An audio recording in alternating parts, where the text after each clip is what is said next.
the entirety of their fleeting lives chronicled in but a few short lines. Their stories really make for terribly dull reading.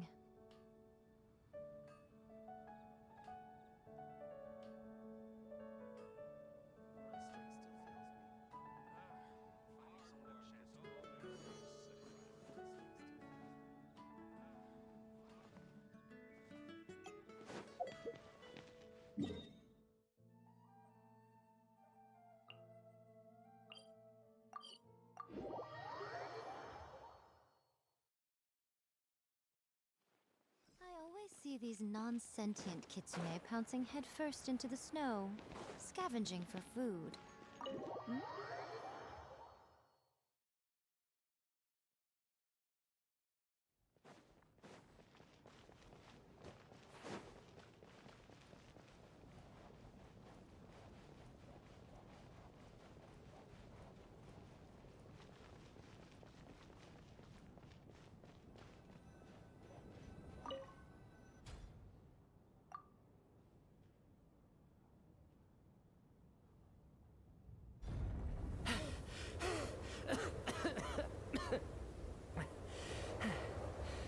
Hey everyone, I'm back.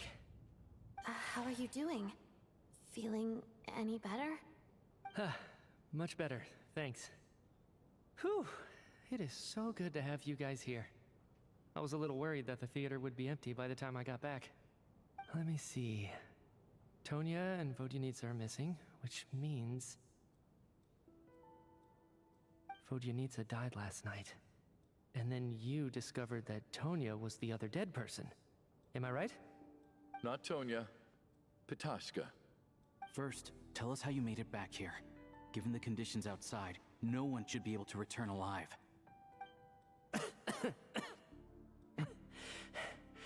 You're right. The thing that got me back safely was a song. I heard someone singing. After walking into the snowstorm, my mind grew hazy. I don't know how long I walked through the storm before my mind completely slipped away. Then, suddenly, I heard the sound of singing. The voice instantly brought me back to my senses, and I regained consciousness. So I followed the voice, searching for the source of the singing. I searched and searched, until finally, just a few moments ago, there was the entrance to the theater, right in front of me.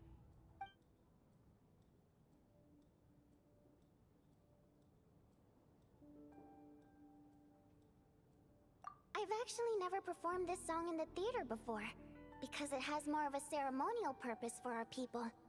It's not meant for the stage. It means something like, "May those we have lost watch over us, and follow this song back home in the night, so that we might be reunited once more." That must have been Vodyanitsa's requiem. Who knew it actually worked? That song is meant to guide the souls of the dead. Mitya, that must mean that you... Huh. No kidding. Huh, seemed like I guessed right then. This is what I've been so desperate to tell you about. When I first stepped out of the theater, I was still quite lucid. My memory of it is still pretty intact. I remember the outside world being completely different than what I'd expected. It was like this was a world where only the snowstorm existed. There wasn't a trace of any humans or buildings ever having been there. I don't know how else to describe it, except to say that it just didn't seem like the real world. And as for the requiem, if I was guided here by Vodyanitsa's song, it can only mean that I must already be dead. And this is my soul, not my body. But I didn't experience a clear moment of death while I was out there. Nor do I feel any different now than before I walked into the snowstorm. You don't seem any different to me either. In fact, this is something I've been wondering about for a while now. If souls aren't physical, shouldn't they lack tangible form? Both Shram and Pitashka were clearly deceased, and yet their souls didn't look or feel like ghosts at all. They were visible, tangible, no different than you or me. This raises a truly terrible thought. Is that really what Mitya is suggesting?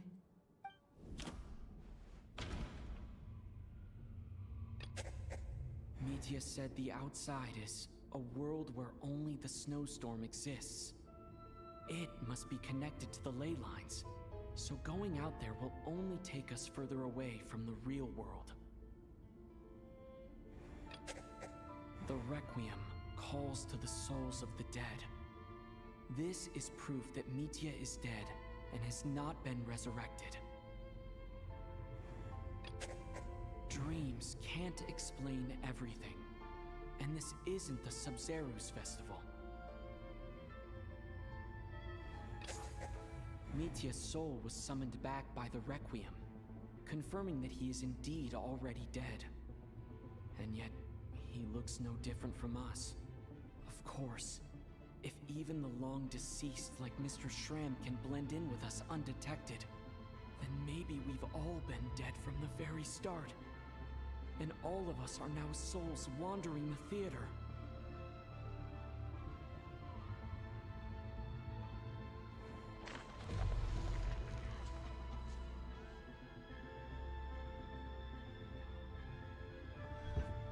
Yes. I think that this is probably the afterlife. What did you say?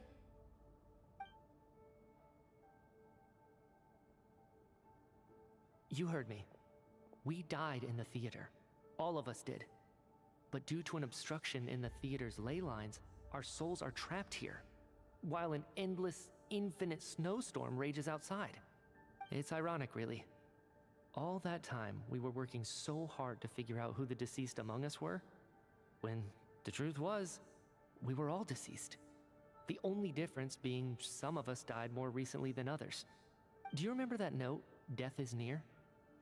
Seems like we misunderstood what it meant after all.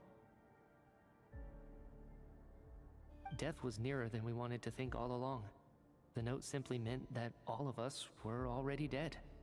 So all our attempts to survive, our search for the deceased, it was all for nothing?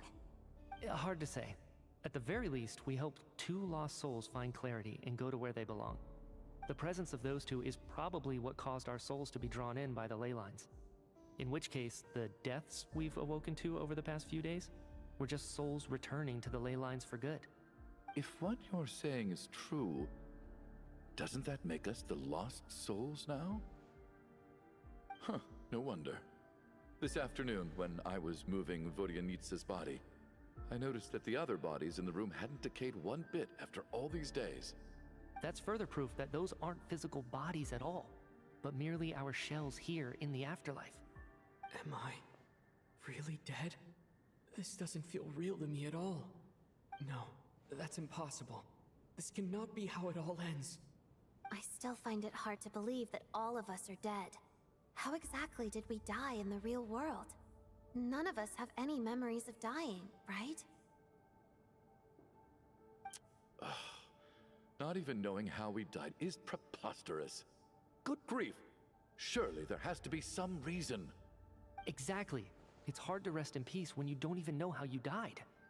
It gave me lots to think about as I strode out into the snowstorm. I racked my brains trying to remember the cause of my death, the exact moment I died, the root of all of this, right up until my consciousness faded. Wait. Hold on. Right before I lost consciousness, I think I saw something. I can't remember. And I think I lost my notebook and pen. Mitya, your hand.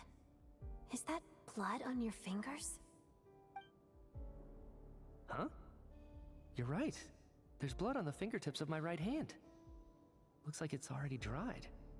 When did that happen? What the? I guess this was what I saw. I must have desperately drawn it in my own blood right before losing consciousness.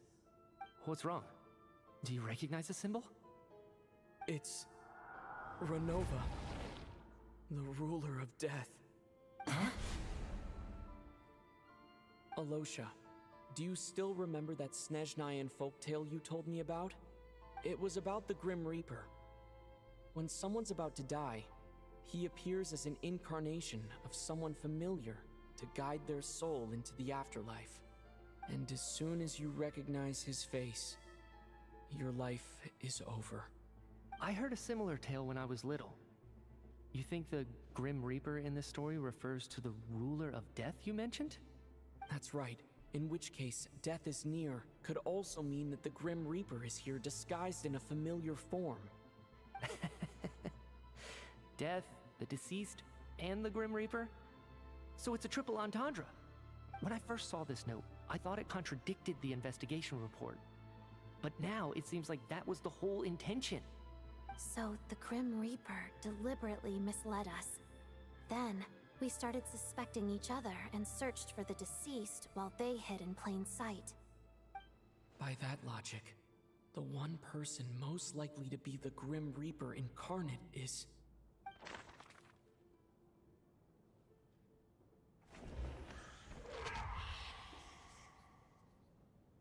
No doubt about it. It's Alosha. Looking back at how everyone has acted over the past few days, Alosha is most likely the Grim Reaper lurking among us.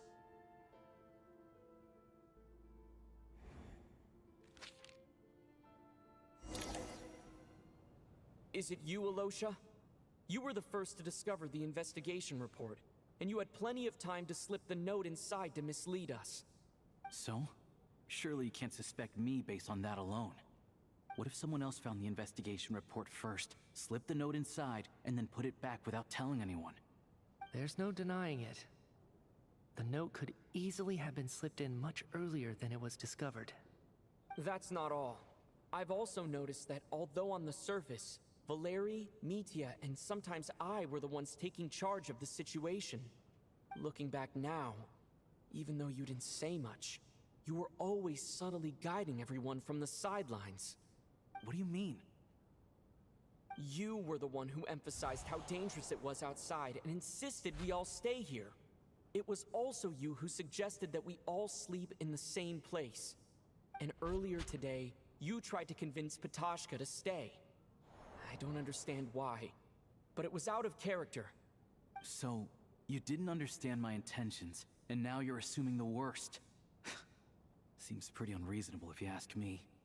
He still won't admit it. Fine.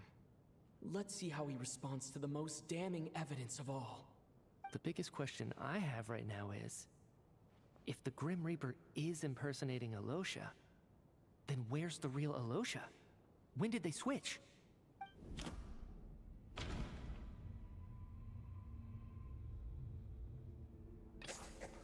That's right. This was the moment. Right at the start. Before any victims had even emerged, Alosha was switched with the Ruler of Death while everyone's guard was still down.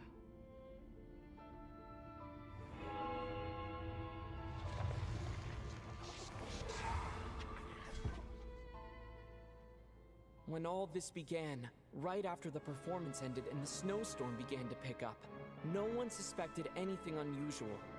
We just assumed we were snowed in. It wasn't until we discovered the bodies the morning after that we realized something out of the ordinary was going on. But it's clear now that the oddities actually started earlier than that, when Dimov walked into the snowstorm and never came back. Right. So Mr. Dimov was the first victim, not Sobolova and Torgov. And if we pinpoint that moment as the beginning of this incident, then one thing becomes clear. Alosha, you are the only person who walked into the snowstorm and came back without the help of Vodyanitsa's Requiem. More precisely, Alosha never came back at all. The one who came back was the Grim Reaper. Not bad. Well, since you've backed me into a corner, I suppose there's no point in keeping up the act anymore. Alosha? You're the Grim Reaper? I am no such tired cliché. Mortals should address me as the ruler of death.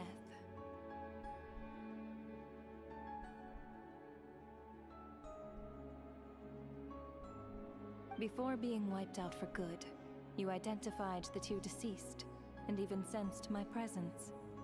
A commendable achievement. Far beyond what I expected. I heard you can ferry souls. Those deaths each night. Were they your doing? Your initial conclusion was correct. Due to the existence of the two deceased, the ley lines yearned to reclaim those long-lost souls. Every night they devoured an equal number of souls to fill the void.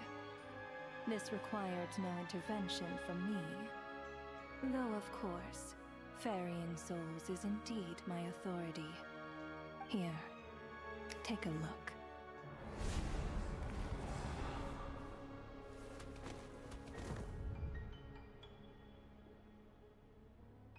What are you doing? That takes care of today's two. Don't get so worked up. You are already dead, and your souls must return to the ley lines. I know we're already dead. You murdered us, didn't you? Murdered? No. Murder is when mortals usurp my authority. Death is my jurisdiction. If I require someone to die, I need not resort to such laborious methods as murder.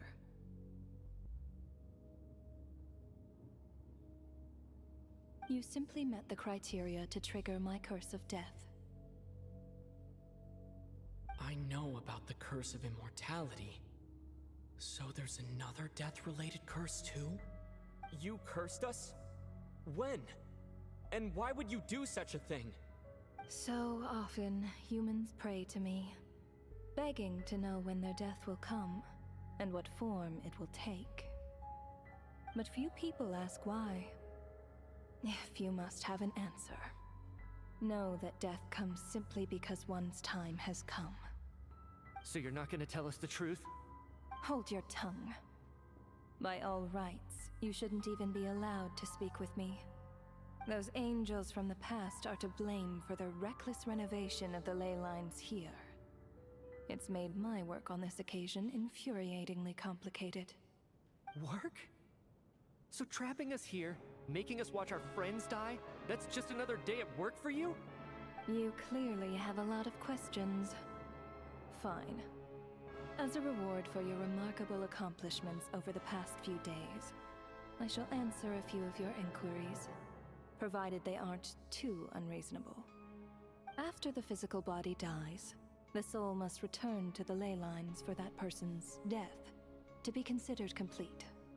My work encompasses the entire process of death, including, naturally, the guiding of souls into the ley lines, with which you are now so familiar. You must also be rather familiar with Natlan's Night Kingdom, I presume? It was I who supported the creation of the Night Kingdom. It provided a convenient means of guiding the souls of Natlan. Here, too, the ley lines connected to the theater underwent some modifications. The angels hoped to make them capable of accommodating the souls of some special creations. But this actually hindered their ability to accept ordinary souls to some degree. This effect manifested itself after you died from the curse in the theater, leaving you stranded in the afterlife, unable to achieve a complete death. But if souls who die from the curse of death fail to return to the ley lines within a short window of time, they will miss their chance for good.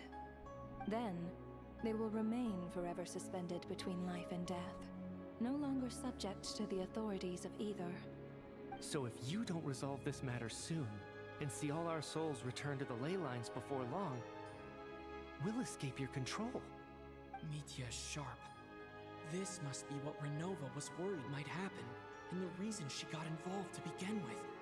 But if you have the authority to guide souls, why didn't you just show yourself and get it over with? Why hide among us in the form of Alosha? You seek to understand the mind of a god. Very well. I'll tell you. This is a theater, and I decided I wanted to watch a show about death. That's why I encouraged you to take the events to the stage. I found myself getting quite immersed. I suppose the entertainment you provided makes up for all the trouble you've caused me by being so defiant in the face of death. There. Are you happy with my answer? Can't say I am. Really? but it fits the stereotypes you humans have about gods. Just moments ago, you were complaining about how infuriatingly complicated your work here has been. Work is work, I get it. There are times when it's a huge pain, but you just have to get it done, right? That's a rather unique perspective for a human. You are in fact correct. There is a pain point in this case. Due to the obstruction in the theater's ley lines, there is a hard limit on the number of souls they can receive each day, making it impossible for me to ferry all your souls at once. Revealing my identity too soon would inevitably have led to futile resistance, and there was a risk that any souls who chose to run would disappear. Then there was the issue of the 2 lost souls you called the deceased. The way you resolved that quandary was all part of my design. That's what I don't understand. If all of us were souls of the dead, what made their presence among us special? For centuries, they have refused to return to the ley lines, exploiting the issues created by the angel civilization to resist being drawn in. Centuries of obsession accumulated during this process.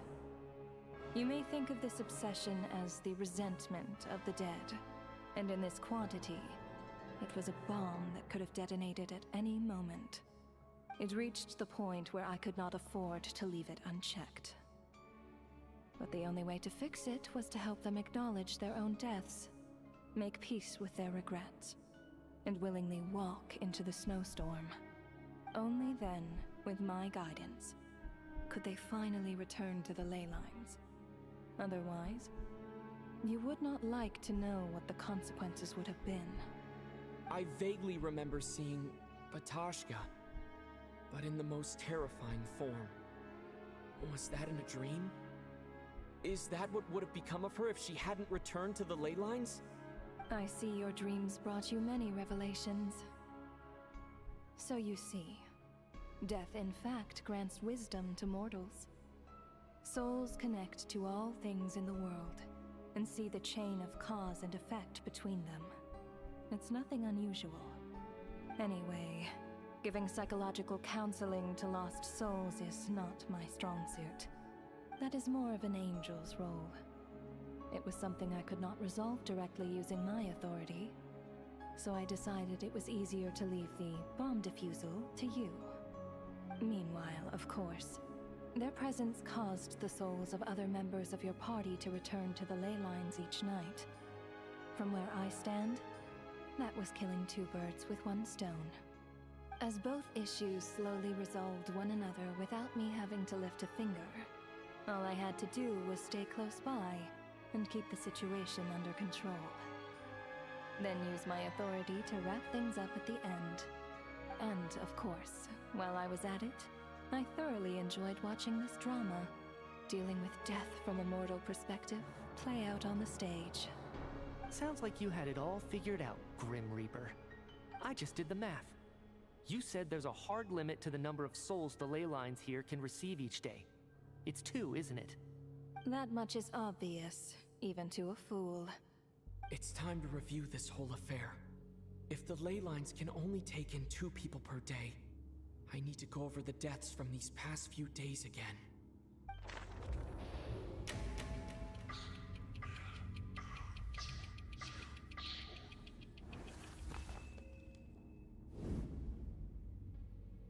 Looking back now, none of us had the faintest idea at the time. From the moment that staff member named Demoff walked into the snowstorm, the incident had already begun.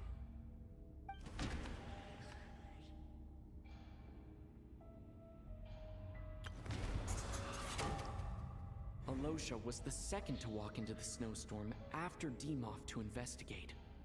During this process, the ruler of death assumed his identity, making him one of the victims.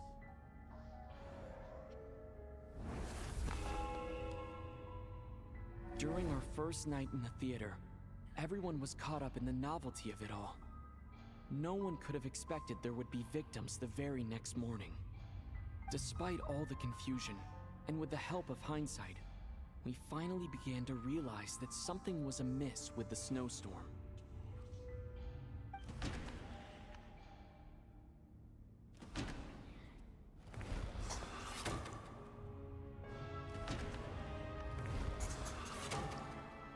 The ley lines devoured Torgov and Sobolova on the first night.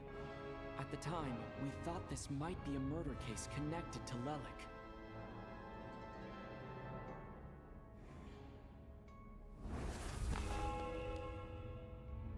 Odette and I spoke a lot that night. 3 people were on watch, but in the morning, we discovered that someone had fallen victim all the same.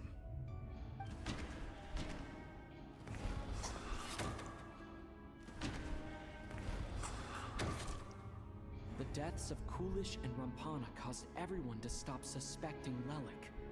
Unexplainable phenomena occurred one after another, leading Mitya to suspect that we were caught up in a supernatural event.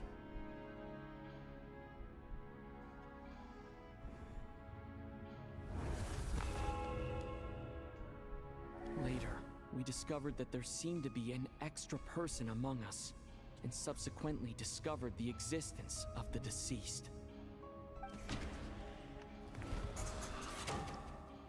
Mr. Schramm realized he was the deceased and walked into the snowstorm to return to the ley lines of his own accord.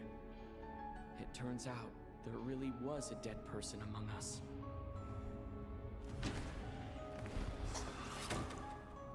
He thought it was all over, but Mr. Valeri's death was a rude awakening for everyone. The ley lines consumed him during the night regardless. A lot happened today. Mr. Valeri's death led us to discover the connection between the number of deceased and the number of victims during the night.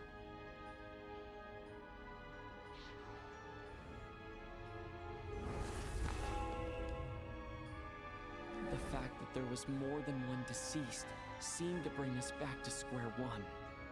Odette revealed some information she had been keeping to herself.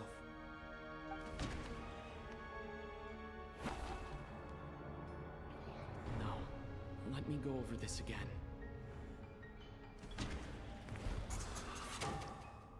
As it happened, Ptashka filled the void left by Mitya's return from the ley lines by walking into the snowstorm this morning.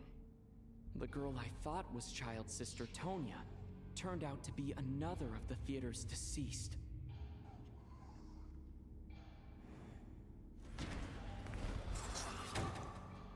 Vodyanitsa was swallowed by the ley lines in her sleep, but the requiem she sang before falling asleep was quite a game changer. Come to think of it, Ptashka was about to walk into the snowstorm at that time. And Renova, unaware that Mitya would return, was concerned that her soul would overflow from the ley lines. That's why she used Alosha's voice to try and persuade her to stay behind. Looking back, I suppose that was an early slip-up on her part.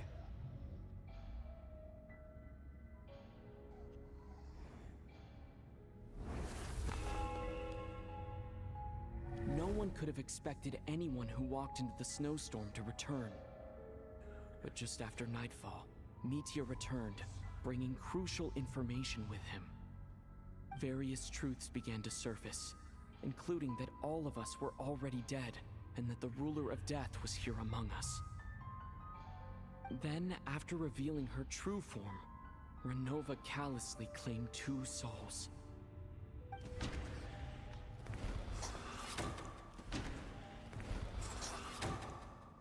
In fact, everyone was already dead by the time we took the photo. And in the days since, we've experienced many more partings in the afterlife. Now, only Mitya and I remain. And the true culprit behind everything still stands before us. In Mitya's eyes, I see the same anger and frustration that I feel.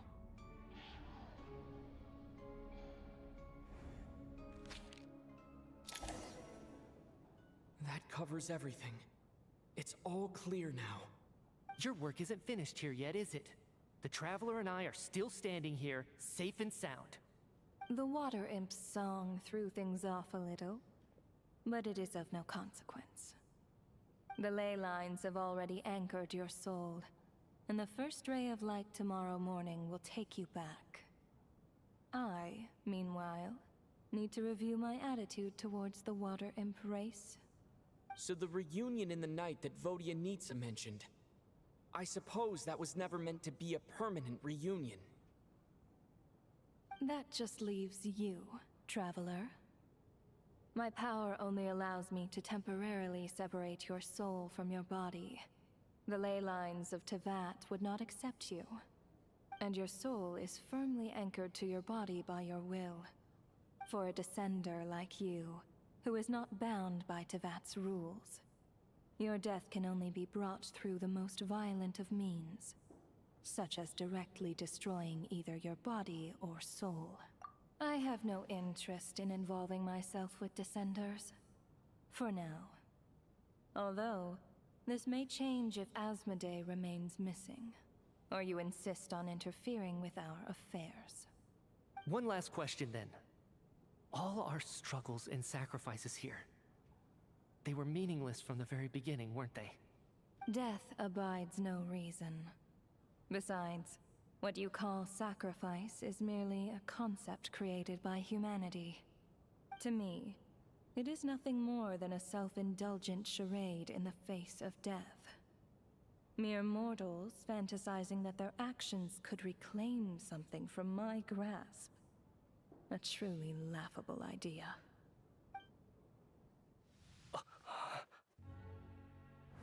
Grim Reaper, you really know how to get on my nerves. I'm not here to ingratiate myself with you. I kill merely because your deaths are necessary. Oh, you've made that quite clear. But humans don't take well to being scorned. Not even by the gods.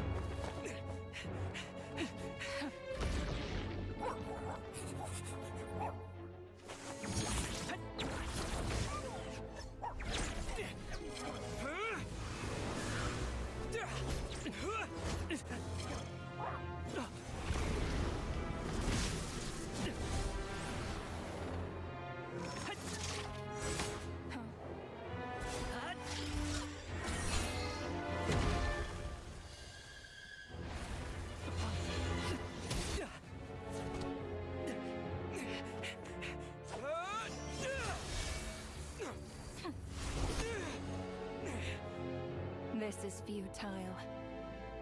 You must know that you are powerless against me in my own domain. I suggest that you save your strength. For what? Maybe we can't change anything. But if nothing else, we can at least teach you to have some respect for the dead. Audacious.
How are you holding up, Odette? What happened to me? How much do you remember?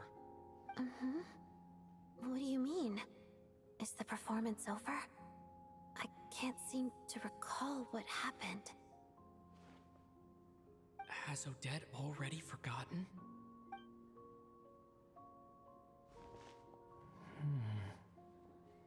Mitya? Oh, I'm sorry. I guess I spaced out there for a second. Remind me who you are? Don't you remember anything?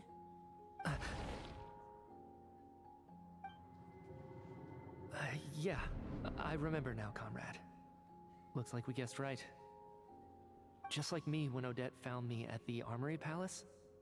For some reason, everyone killed by the ruler of death eventually came back to life. Just with one catch. They forgot what happened while they were dead. Odette and the others have already forgotten everything. Why were you able to remember this time? Could this be the reason? You said this is the ruler of death's symbol, right? I don't see anything there. You don't? Huh.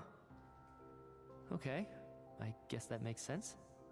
I carved this into my hand in the afterlife, so it's not visible in the physical world. Does that mean I carved this symbol into my soul? What an unsettling thought.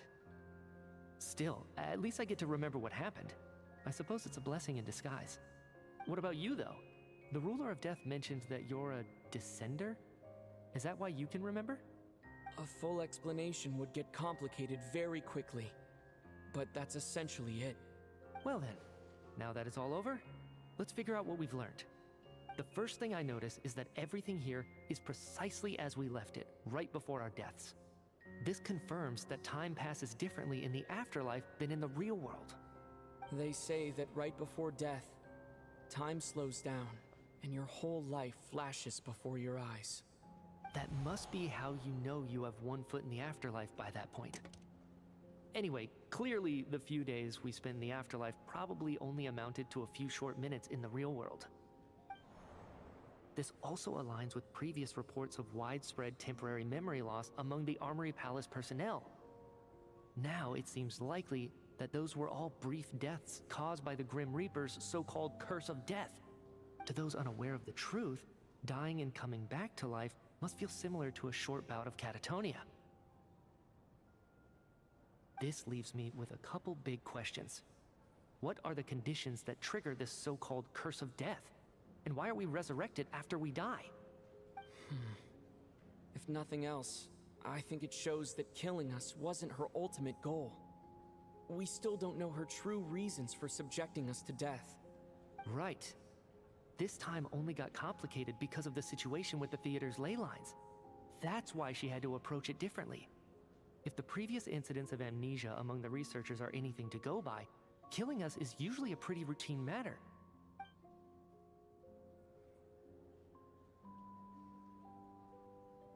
Come to think of it, wasn't I about to note something down before I died? I can't remember what it was, but I think it was something related to my research project. Sorry, Traveler. I'll catch up with you again later. Right now, I have to make a trip back to the Armory Palace. Sir, if I may, no one of your description has ever shown up in my investigations into Mr. Mitya's friends. Yet, you two seem very familiar with each other. Could you perhaps tell me where he was in such a rush to get to? And, by the way, have we ever crossed paths? Forgive the presumptuousness, but I feel a vague and indescribable sense of familiarity about you. I can explain everything. Could you help me gather everyone in the theater in one place?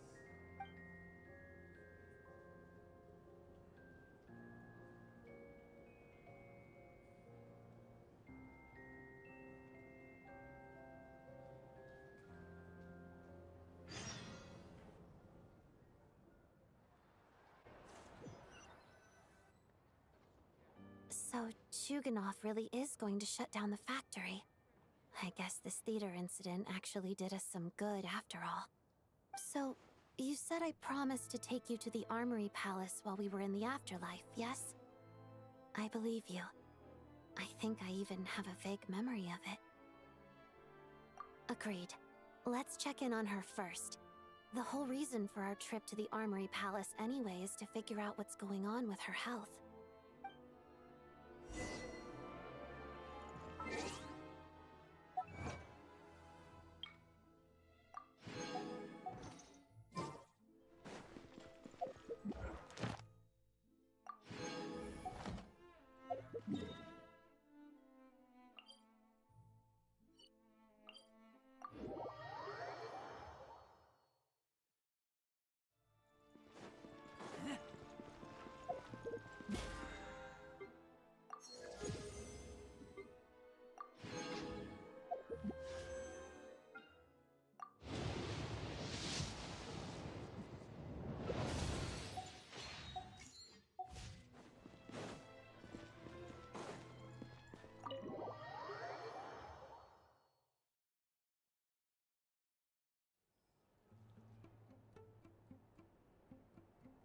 I'm finally back, even though a long time has passed from my perspective. As far as Paimon's concerned, I probably just went out to watch a very short show. I should keep my emotions in check when I see Paimon again, or it'll seem weird. Wait. The atmosphere here feels off. Shh.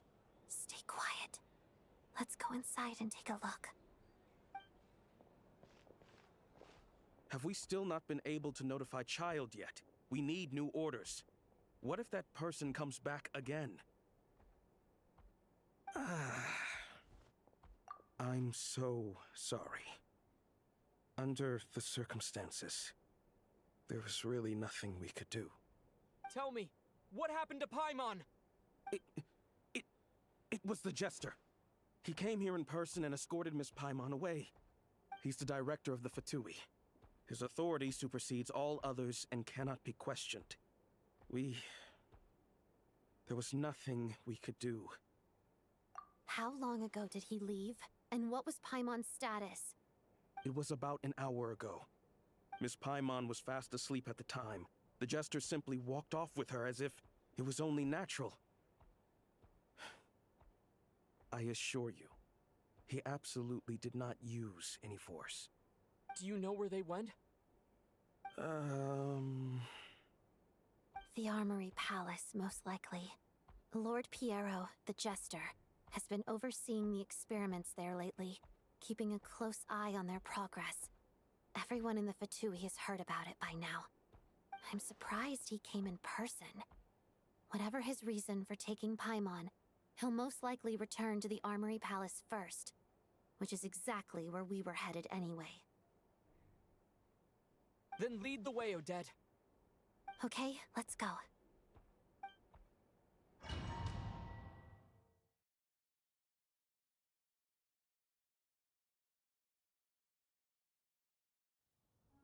It's just up ahead. Quick, let's get inside. No, I'll go alone. You know I'm planning to force my way in. You're with the Fatui, so you should stay outside. I was hardly planning on taking you through the official channels anyway. I'm here to force my way in, just like you. I may be a Fatus, but I'm also Lelek, enemy of Project Stuja. Paimon's safety is paramount right now. With me around, you'll have an extra pair of hands. There might be devices inside that are easier for an insider to deal with. If you say so. Let's go. There's no time to hesitate.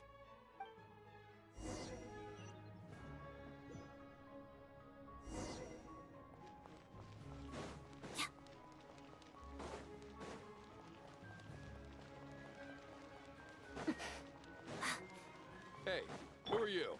This part of the Armory Palace is under restricted access. What do you think you're doing? No questions, please. We're short on time.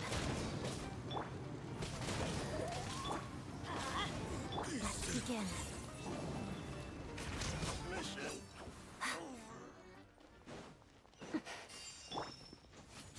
I'll make short work of you.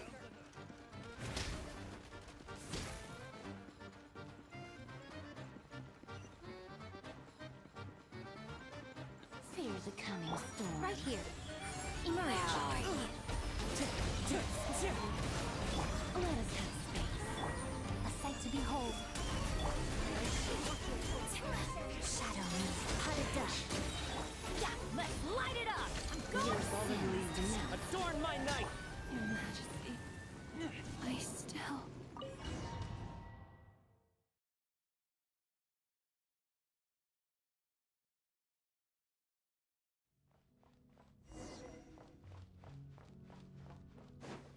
Now You have a pass?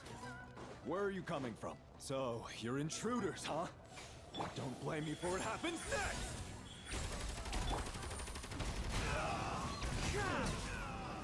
together.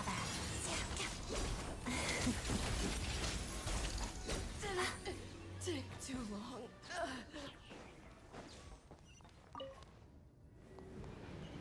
The Armory Palace is hidden this deep in? This place is much bigger than I imagined. They're conducting top-secret research after all. The deeper it's hidden, the better, is standard Fatui logic. The style doesn't really look like the Fatui's handiwork, though.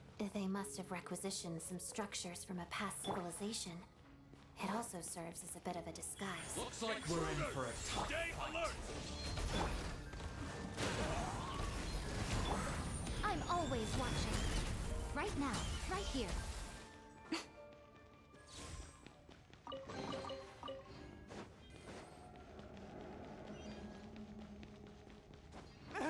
Intruders? Don't come any closer! Just what are you guys trying to do here? As one with wind and cloud!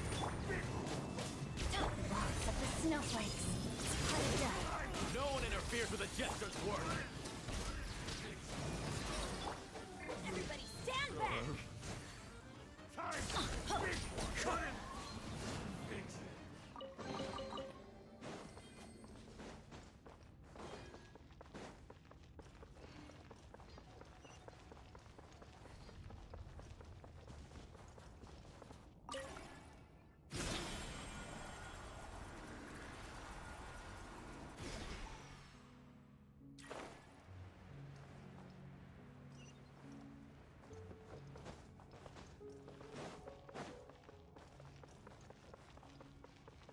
Looks like no one's guarding this place. There's something off about that decoration over there.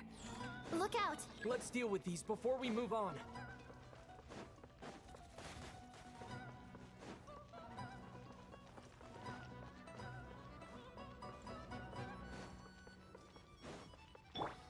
Right here. Right now.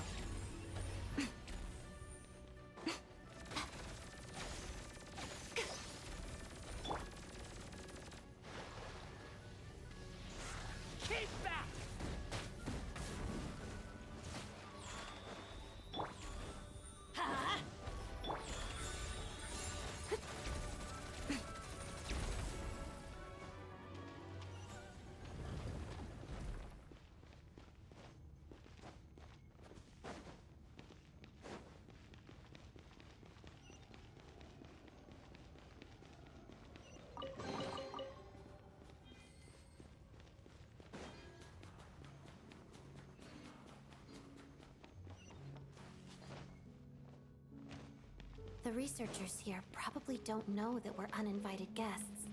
Let's try not to hurt them. What's the big star from the theater doing here? That's Miss Odette. She's a member of the Fatui. Don't... Was the whole reason for Project Stuja to support the research here at the Armory Palace? Just what are the Fatui and the Tsaritsa planning?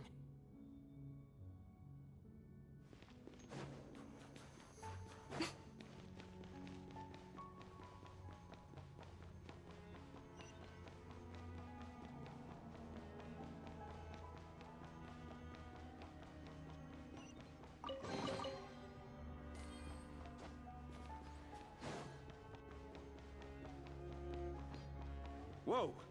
Who are you? Never seen you around here before. Looks like there's no way through here. Maybe using the power of this prism could help?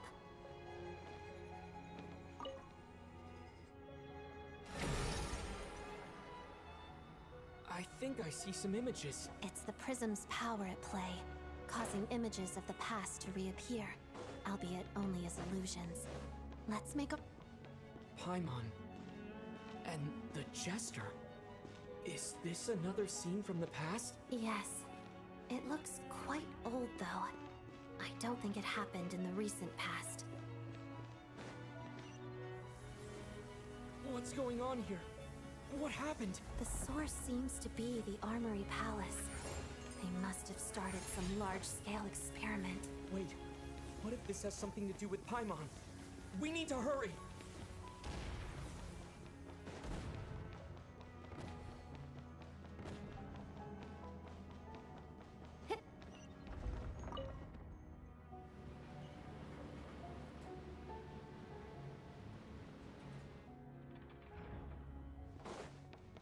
We're almost there. The Armory Palace is just up ahead. Paimon, please be okay.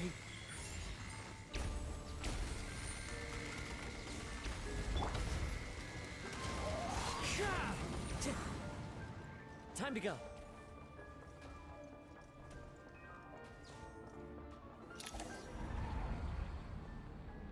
What's going on?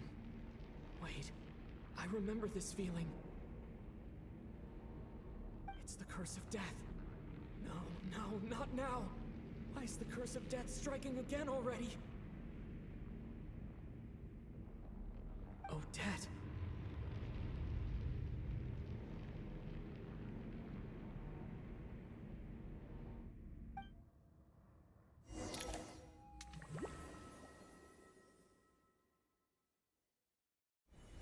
Is this the afterlife again? I need to find a way back to reality. Is that Odette's core Ignis? Could that be what just woke me up?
Odette?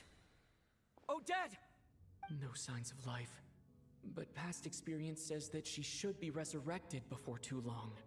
Right? Did Odette intentionally use her core Ignis to guide my soul? I feel like something similar happened in a dream I had before. Thank you, Odette. If not for you, my soul wouldn't have found its way back to my body so quickly. And I might not have woken up so soon. But I'm sorry. I don't have time to protect you. I have to use the time you bought me to get Paimon back.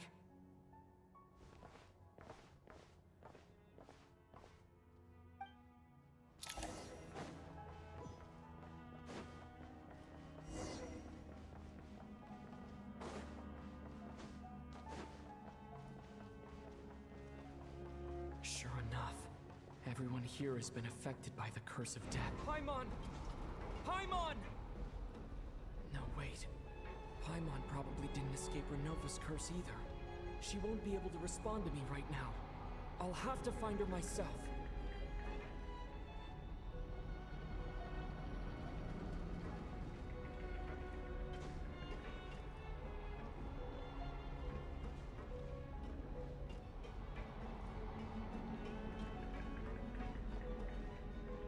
Mitya! Is this the laboratory he works in? What happened here to trigger the curse of death again so soon? I'll have to ask him when he wakes up. Finding Paimon has to take priority now.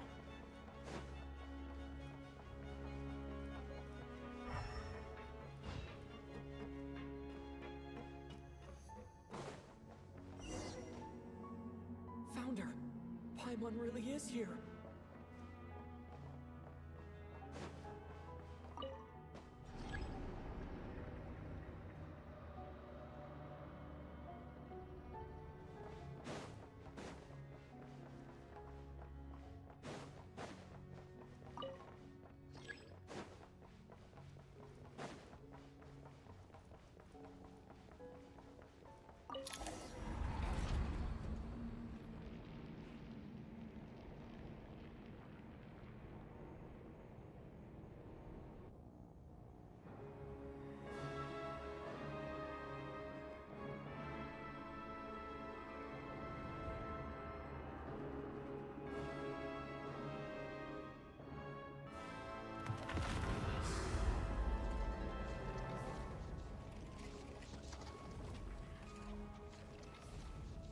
You don't learn, do you?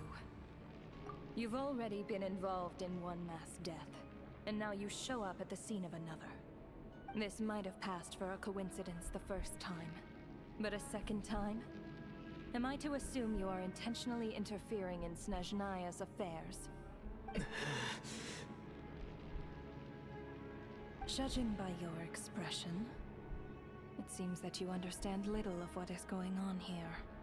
In that case, a word to the wise. Do not interfere in Snezhnaya's affairs. A civilization that fails to learn its lesson constantly depletes its own worth. It will one day lose any reason for its existence. And as a descender, you are perfectly suited to be the lifeline to which a dying civilization might desperately cling. Consider your position carefully. No advice needed.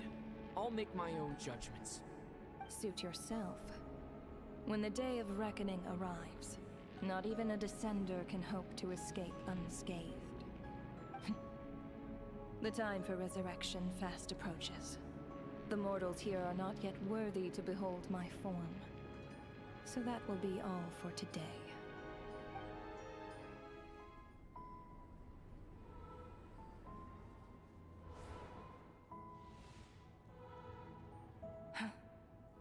That thing is coming with me.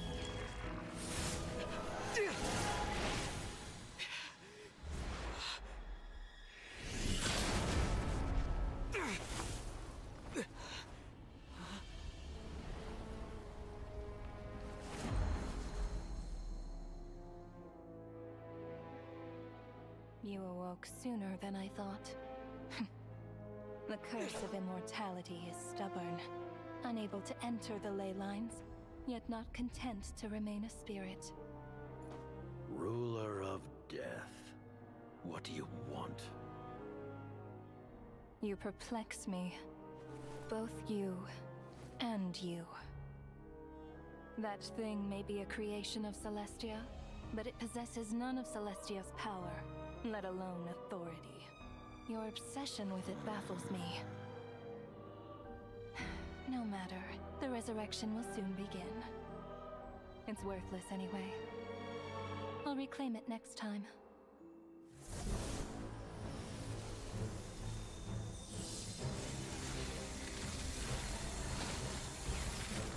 Hey, who says there'll be a next time?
Traveler.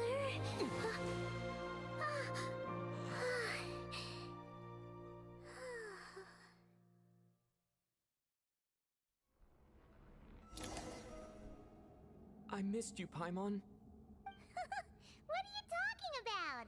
We haven't even been apart for that long, have we? It was different this time. You seem to be in pretty good shape. Yeah, Paimon's back in tip-top condition. It's the weirdest thing. Paimon fell asleep earlier, and when she woke up, she found herself here. The jester and that guy talking to him used some kind of energy on Paimon, and she could kind of feel it canceling out that other thing that was making her feel unwell. So, Mitya helped too? Apologies for leaving in such a hurry at the theater earlier. I was in a rush to verify some theories. Rest assured that your companion is perfectly safe. We reversed the effects that the experimental energy had on her. The jester specifically instructed me to do so. I suppose this is our first official meeting, Traveler. I could not let Paimon suffer in her condition for a moment longer, and so I simply took her without explanation. I hope you do not mind. But why would a big shot like you care about what happens to Paimon? As I said when you first arrived in Snezhnaya, we once spent some time together in the distant past. Oh yeah, you did mention that. And Paimon did think you seemed strangely familiar the first time we met. I'm afraid the reminiscing will have to wait. Mitya, let us continue with the report. What conclusions, if any, did you reach from conducting the final experiment of our energy research ahead of schedule? The good news is, my hypothesis regarding the ruler of death has been verified. As for the bad news, I recommend we suspend the experiments and Project Mistleton until further notice. Currently, we have no means with which to make a breakthrough. I say this purely as a scientist, guided by reason alone. I will trust your judgment. We shall put the project on hold until the ruler of death has been eliminated. Wait, what are you guys talking about? You want to get rid of Renova? Like, how? By killing her? By whatever means necessary, so long as it removes the threat she poses to us. Until then, everything we do will be in vain. After what just happened, I've ascertained Renova's goal. Or rather, the trigger condition for the Curse of Death. Okay, let's hear it. What she's doing is blocking Snezhnaya's technological progress, preventing us from possessing any means with which to threaten the heavenly principles. Just like the little lapdog she is. So, any ideas, research, or experiments that lead to technological progress can trigger the curse. Just now, for instance, I was set to launch a final phase energy experiment ahead of schedule. If the experiment was successful, we could have achieved a crucial breakthrough. As expected, though, the moment the experiment began, all the researchers, technicians, and witnesses died from the curse. All that effort, not to mention the energy and materials we relied on Project Stuzha to gather for us, went to waste. In the end, nothing was gained. Does that mean something similar happened when we were at the theater? That's right. During the performance, I thought of an important breakthrough regarding the experiment, and wound up dragging everyone into this. So the nature of the curse seems to be something like, when moments of technological progress occur, all life in the vicinity is taken away. What a violent method. Of course, that meant the curse was normally limited to the Armory Palace. Since outsiders are forbidden from entering, this mass death phenomenon went unnoticed. Until Odette came along. I believe she was the first witness. The curse of death was triggered just before she infiltrated the Armory Palace that day. But you mentioned something about a final stage experiment. Doesn't that mean you've actually made some progress? That's right. Even with the gods locking certain key components out of reach, humanity can still advance technology in incremental steps accumulated over time. But, as I'm sure Renova anticipated, even incremental progress has its limits, a point where the truth you're seeking must be put to the test in an experiment. You mean, the experiment you were just about to do? Yes, we were at a critical juncture, a moment where the quantitative was about to translate into fundamental qualitative change. With this single experiment, we could have brought everything we've worked for to fruition. But now, after already being forced to fumble around in the dark all this time, it feels like we've truly hit an impenetrable wall. As long as Renova's curse of death persists, we won't be able to advance the experiment or obtain any results.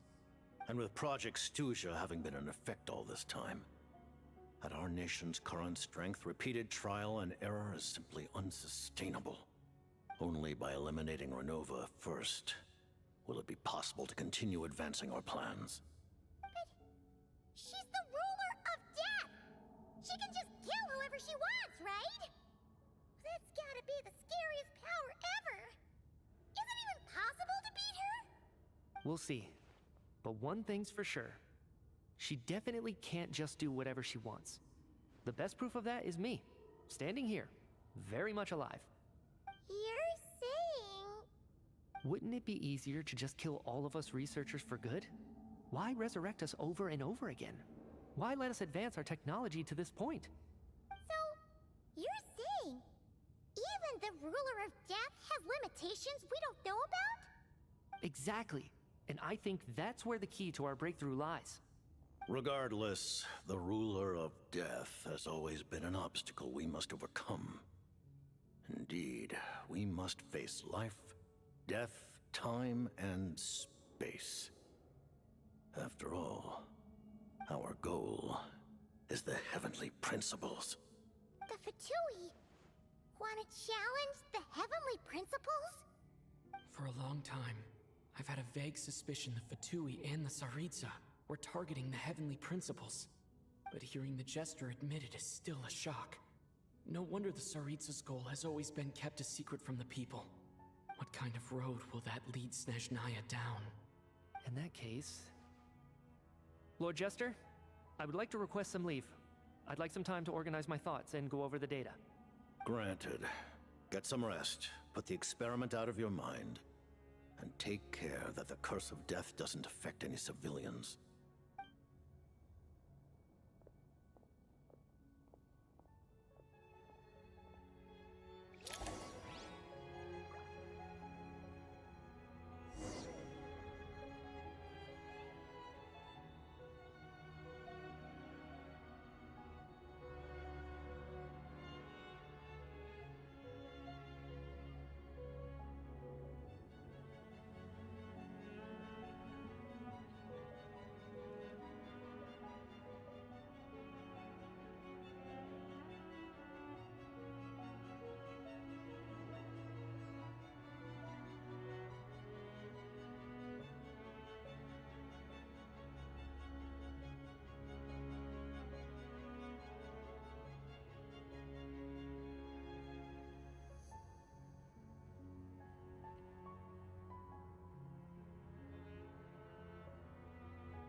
While there is yet time, allow me to offer you my hospitality, honored guest of Snezhnaya.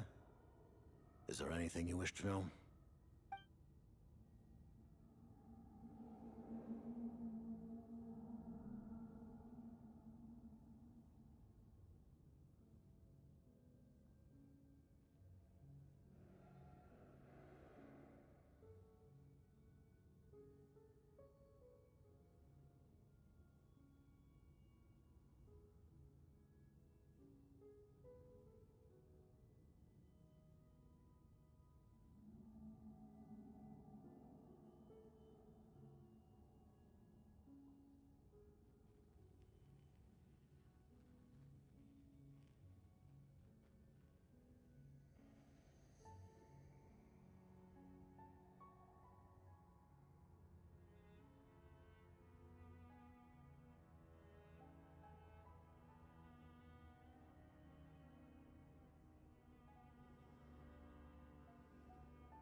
I remember hearing the term Mistleton from Columbina.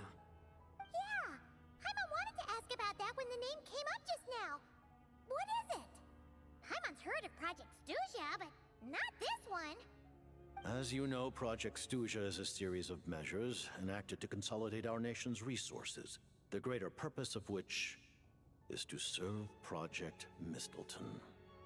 Many of the things you have encountered thus far are essentially for the advancement of that project. This includes the Kuvaki Experimental Design Bureau in Notcry. Researching Kuvaki was merely a facade. Its core objective was to use local resources and research findings to build Mistleton itself. And that's a weapon built for the final battle against the Heavenly Principles, isn't it? Huh? How did you know that? I was given some intel, and I made some deductions. Wait.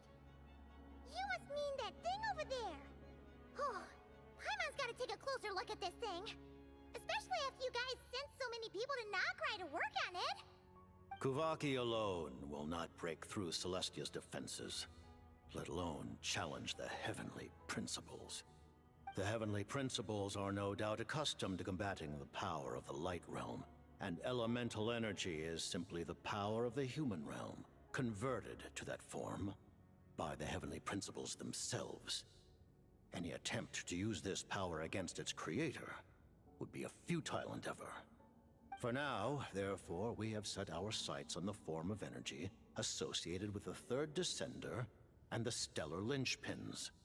This may hold the potential to allow Mistleton to contend with the heavenly principles. You could say that by reverse engineering the stellar linchpins to extract the energy within, we have obtained a source of anti-Celestia energy. The Kuvaki Experimental Design Bureau, Project Stuja, and the new energy experiments. Huh. So, Project Mistleton is what ties it all together. And it looks like your plan is almost complete. No wonder the Ruler of Death came after you!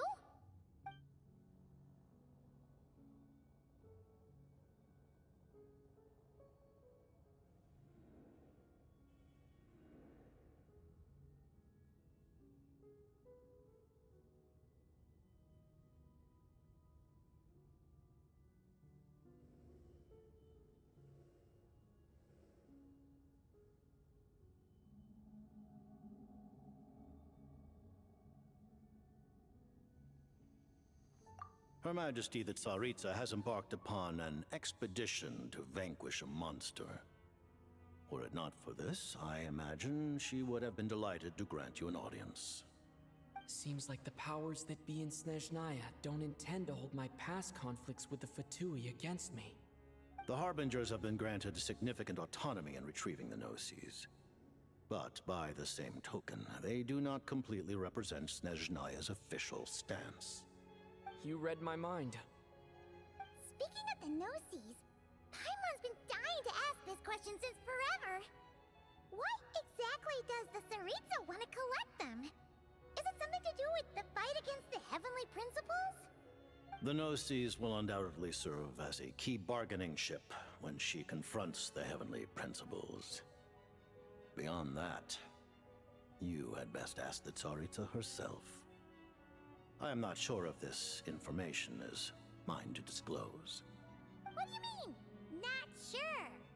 Don't you make the rules? You're the highest-ranking Harbinger! Ugh, never mind. Taking on the heavenly principles is something most people wouldn't even entertain in their wildest fantasies. Why is the Tsaritsa so fixated on this? Intervat today. Civilization is nothing but an illusion. Something whose very existence can be negated at any moment. Our civilization may very well be destroyed in the struggle, but as things stand, the heavenly principles could choose to negate our existence on a passing whim. And we must not sit back and accept that fate.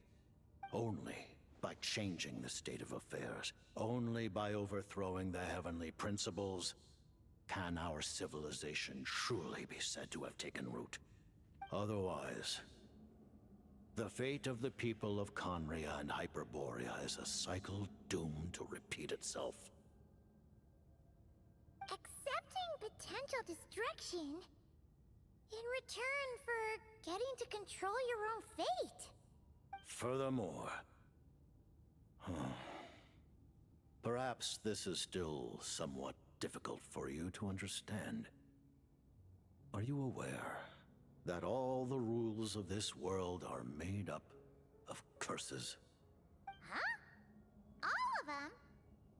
Paimon knows about the curse of death you mentioned, and the curse of immortality that you and Dainsleif have.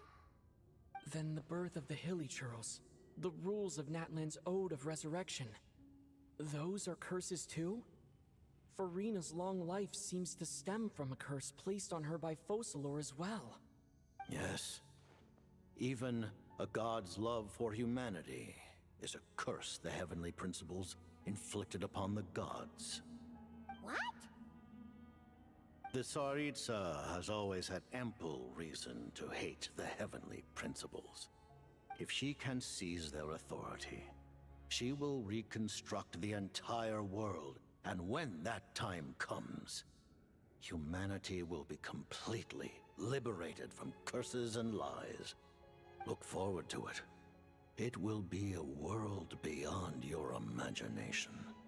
Though the ordinary people of Snezhnaya may not understand these details, in this frigid land locked in a ceaseless struggle against the environment, in this nation to which the gods have never shown favor, we all believe that standing in solidarity with the Tsaritsa in our shared struggle will surely usher in a new and better world.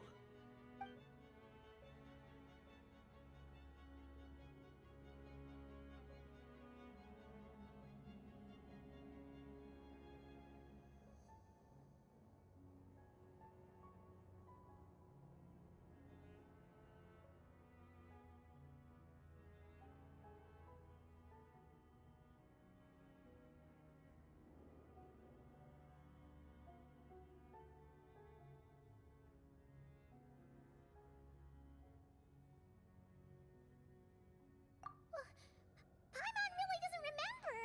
He's basically a stranger. You've gotta believe Paimon. Allow me to explain. The reason Paimon reacted to the anti-Celestia energy developed by the Armory Palace is because she comes from Celestia herself. More specifically, she is one of its creations. Paimon? A creation of Celestia? Oh, right. I was blinded by anger earlier, but thinking back on it, Renova also said that Paimon is a creation of Celestia. But she lacks Celestia's power or authority. As you know, the lunar fragments in Nodcry were pulled down from the sky using Fatui technology. But the first application of this technology was in Conria over 500 years ago.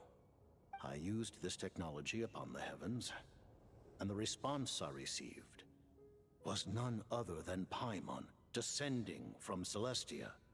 I presented her to the Vinster King, but he took no interest in this gift, nor did it satisfy him. Paimon then took up temporary residence in my palace until, of course, the arrival of the Cataclysm. Wait, Paimon's a little confused.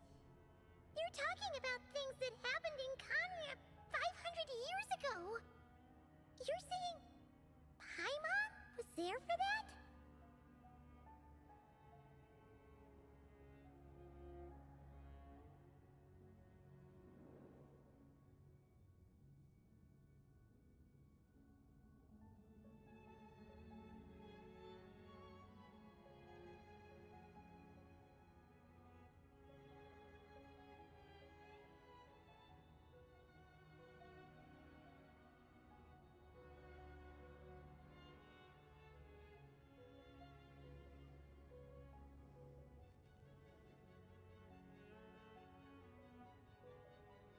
But Paimon doesn't remember any of that. Falling from the sky, being given away as a gift, none of it. Having lived through the Cataclysm, perhaps you too were burdened with some manner of curse. Although, losing your memories would indeed be the smallest price I've ever seen paid. But it's not just her memories from Conria. Paimon doesn't even know how she spent the last 500 years. She only has memories from the past few years. No matter how hard she tries to remember. What was Paimon like back in Conria? Did she know a whole lot because she came from Celestia? Was she super smart? Unfortunately, when you arrived in Conria, your consciousness was like that of a newborn infant. None could say what kind of being you once were in Celestia. During the time you lived in Conria, your personality was no different from how it is now.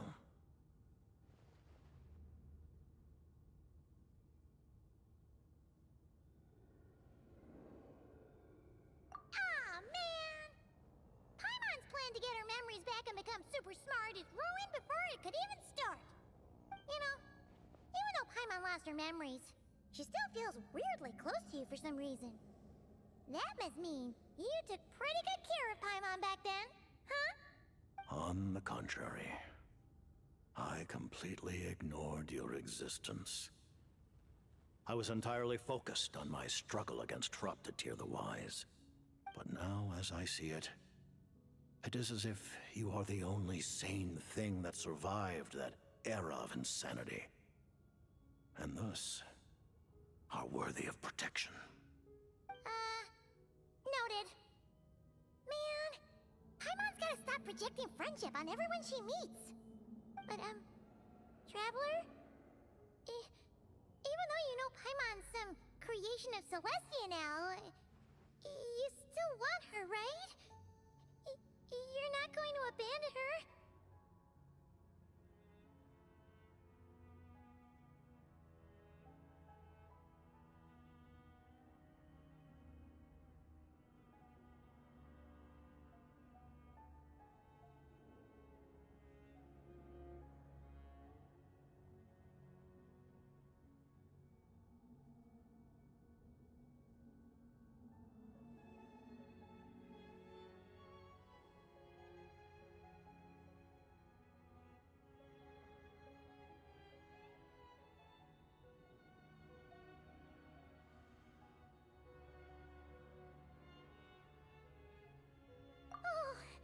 Phew!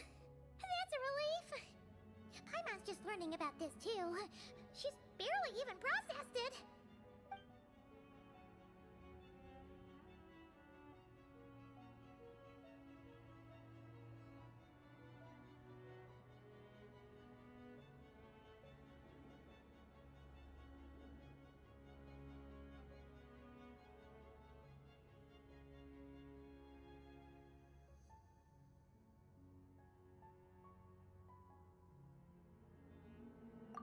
Thank you for telling me so much. I'm a bit surprised, honestly. I didn't expect you to be quite so transparent with me. Given the circumstances, the Fatui need not hide anything from our allies. Allies? To advance Project Mistleton, we must first resolve our issue with the ruler of death.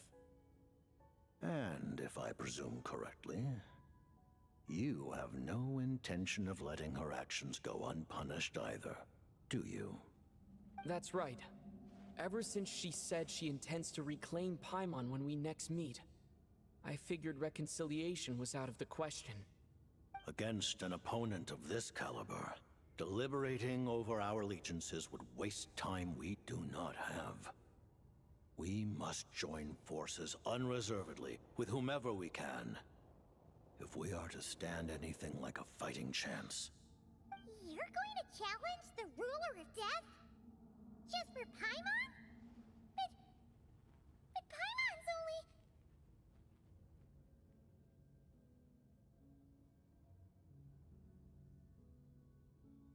Thank you! Thank you! Oh, gee! Now Paimon doesn't even know what to say! Anyway, Paimon's super touched! The Tsaritsa will return in triumph in short order, and the Fatui shall hold internal discussions regarding the enemy. The time for us to meet again will come very soon. Got it. Thanks for your help with Paimon. I'll be sure to look after her for you. There was just one other thing. Well, just a request, really. Paimon really wants to see what this Mistleton thingy you're gonna use against the Heavenly Principles looks like. Of course, Paimon knows it's top secret and stuff, but she just had to ask. It's okay if the answer's no. Certainly you may. Oh, for real? Actually, maybe it's best not to. What if her Nova suddenly she might take this chance to... While the technology is not yet fully developed, it has nevertheless reached the stage where Celestia's creations are unable to damage it. In that regard, you may rest assured. Oh. Wow. No wonder Paimon felt so out of sorts recently, even though I was super far away. Alright then! Paimon's ready to take a sneaky peek at this top secret super weapon!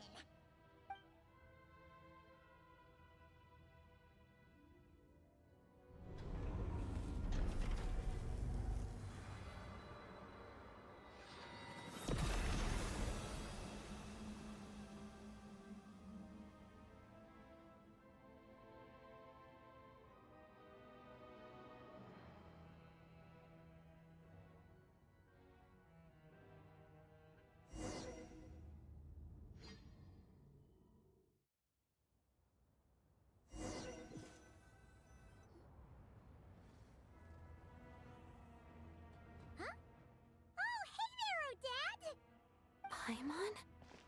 You're okay. Thank goodness. You look well. Have you recovered? Long story short, yep, Paimon's all better. What are you doing here? Were you waiting for us? That's right. When I woke up, I wanted to go in after you, but the guards had woken up as well. It would have been tough to take them on alone, and there was no easy way to sneak past them. So, I returned the way I came and waited for you here. It was thanks to you that my soul found its way back to my body so quickly. Thank you. Huh. That actually worked? Nice. I just figured I'd try my luck when that ominous feeling struck me. Really, you should be thanking this thing instead. Anyway, now that things here are all taken care of, I have other things I should get back to.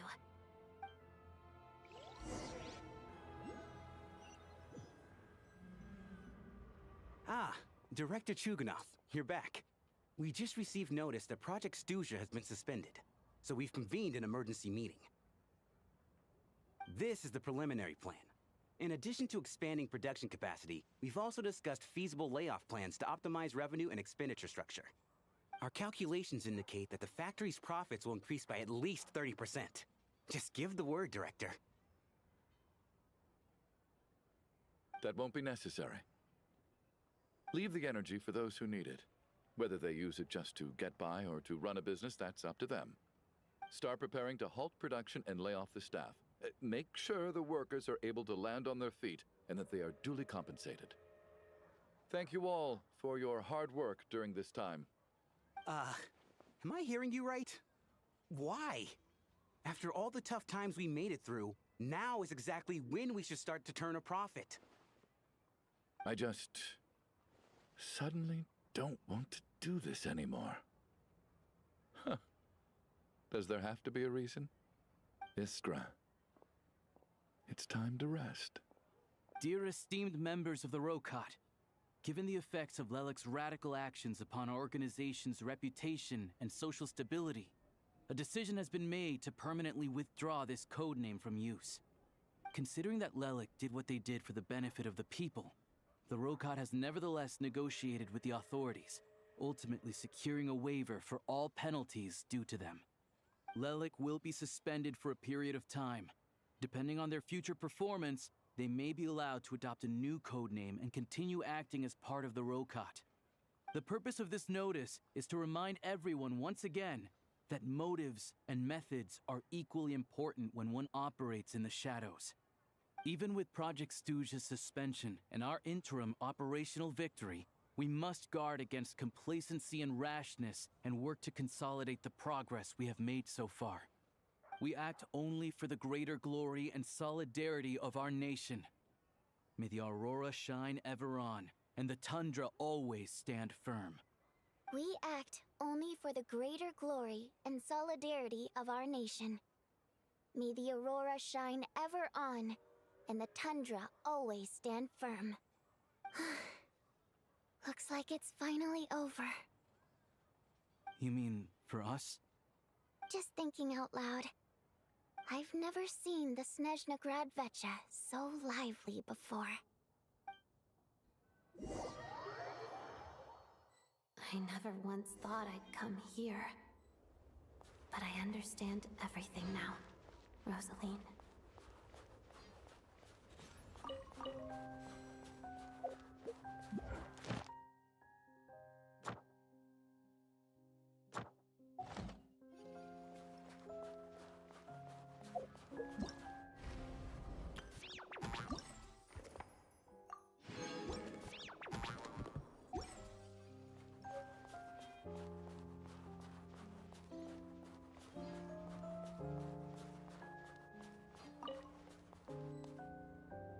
I've seen spirits.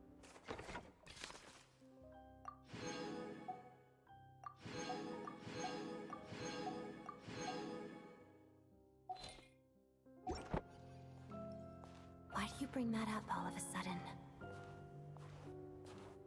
Even though the choreography is always identical, every dancer finds a way to make it her own.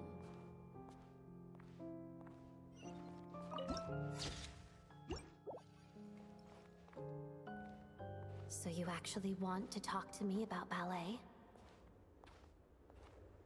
I just think it would be a pity if the dance was lost to history. She didn't teach it to you, did she? That was an unusually subtle taunt for you.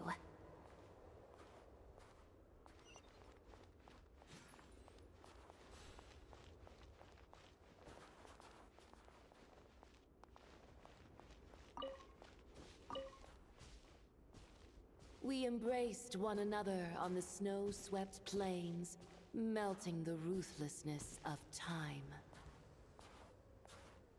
But when our bodies, in pieces, are cast to the winds, what of our love will remain behind?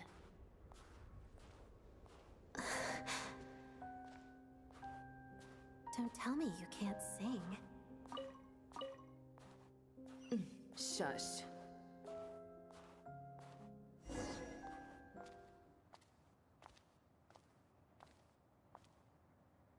I understand her hatred.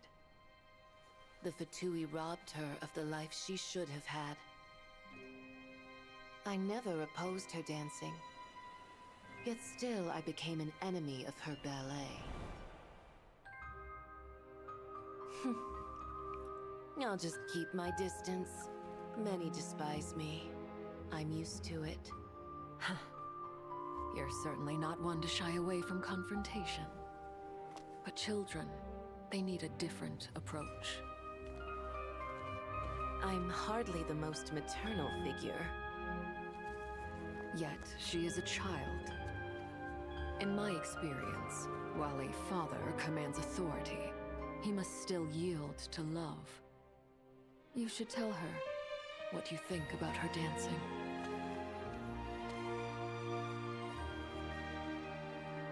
Odette will soon take the stage at the Korolievsky Theater. This could be your chance. Geonosis secured. It went smoothly. I'll be there. Have them send me an invitation.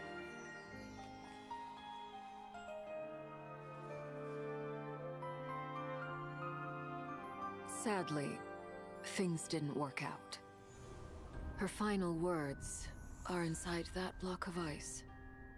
This? Aren't these for monitoring her subordinates? Not yours. This one isn't her witch's flame, but my two worlds' flames. The two worlds' flames can burn away memories. It was my parting gift to Rosaline.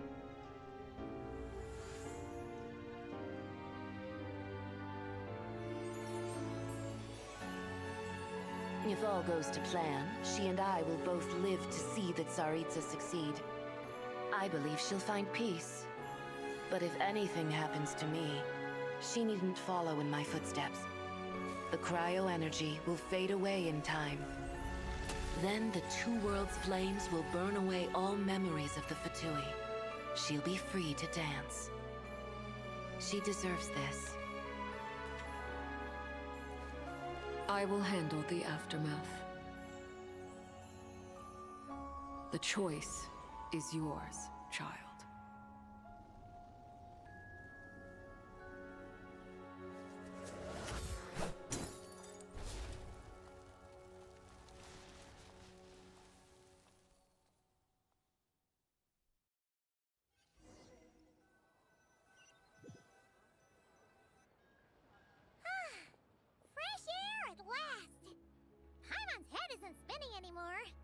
power's all gone. Paimon's finally free to fly again. Oh, it's nice to finally know where Paimon came from, too. It did make Paimon a little nervous at first, but it's such a relief now. Like, who cares if Paimon's a creation of Celestia? She's probably not anyone that important. Probably just the fairy of food and fun or something. And like you said, this doesn't have to change anything between us. You're not gonna just... Hey! Hurry up! Why are you walking so slowly? You've spent the last few days lying in bed and stuffing your face. I didn't think you'd be able to fly this fast. Says who? Paimon's as agile as ever. They don't call her White Floaty for nothing. Paimon originally wanted to check out the bookstores in Snezhnograd, but she's more in the mood for flying around right now, so let's save that for later. Wait, they've got light novels from Yai Publishing House here too. Huh? And this is Paimon's favorite mystery story from Fontaine! Wow! It got a sequel! The local Snezhnayan books look pretty interesting too, but also kinda heavy. Not the easiest things to look around. I thought you were in the mood for flying around. Paimon can read while she flies. Hey! Look at these two dolls! Which do you like better?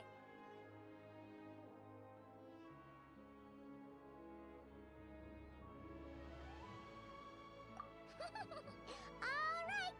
Boss, we'll take both. Paimon will have the other one. Oh, I thought we were only getting one. All right, fine. I'll pay. There you are. Thanks for visiting. Paimon will grab this and then... Huh? Huh? Huh?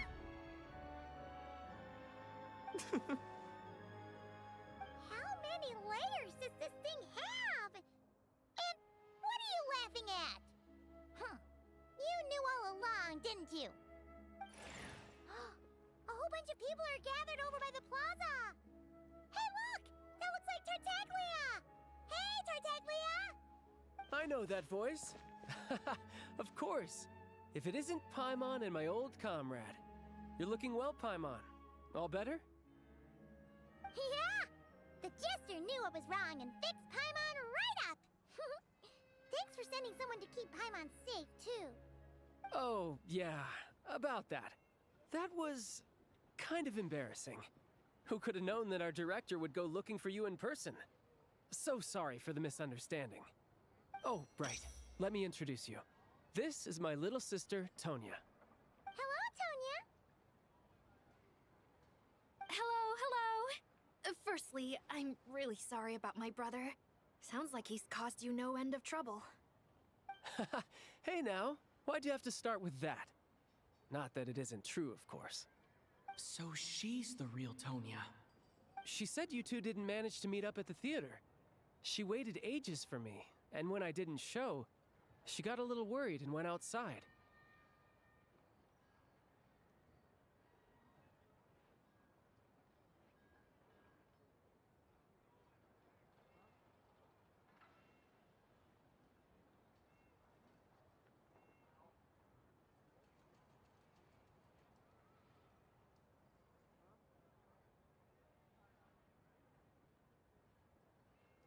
I know, right? He didn't bother to say a word to me. I searched up and down the city for him, and he only told me about it when I finally caught him at the gates of Glupov. I've been rushed off my feet lately, so I didn't get the chance to go home. I just figured the Traveler would fill you in when he got there. Well, the snow was bad, and you're never late. So I was really worried about you. How was I supposed to know that you'd stood me up? I'm sorry, Tonya. I really am. I'll make it up to you somehow. Just... please don't tell Mom and Dad. Although the mix-up led to a series of misunderstandings, it's probably for the best that the real Tonya didn't get caught up in that mess. Besides, it's obvious that Tartaglia isn't usually one to break a promise. He only gave his ticket to me because he had to look into Lelik.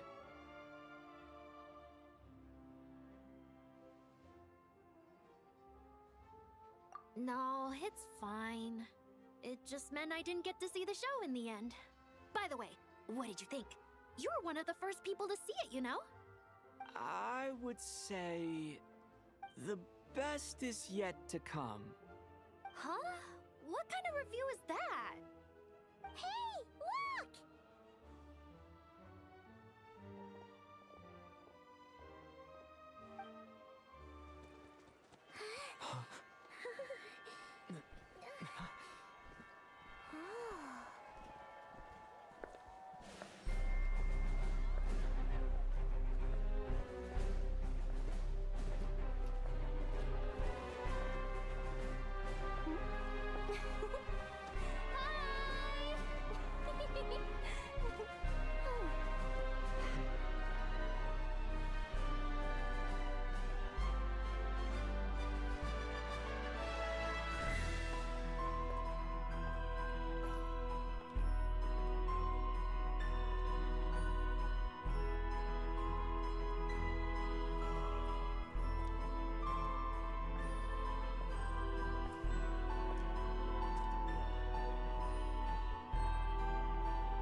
I keep watch.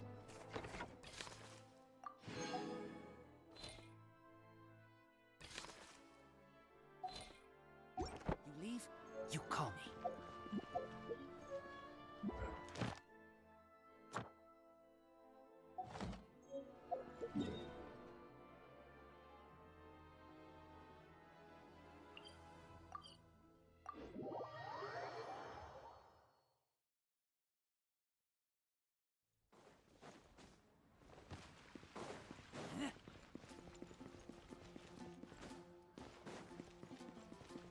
Add Astra.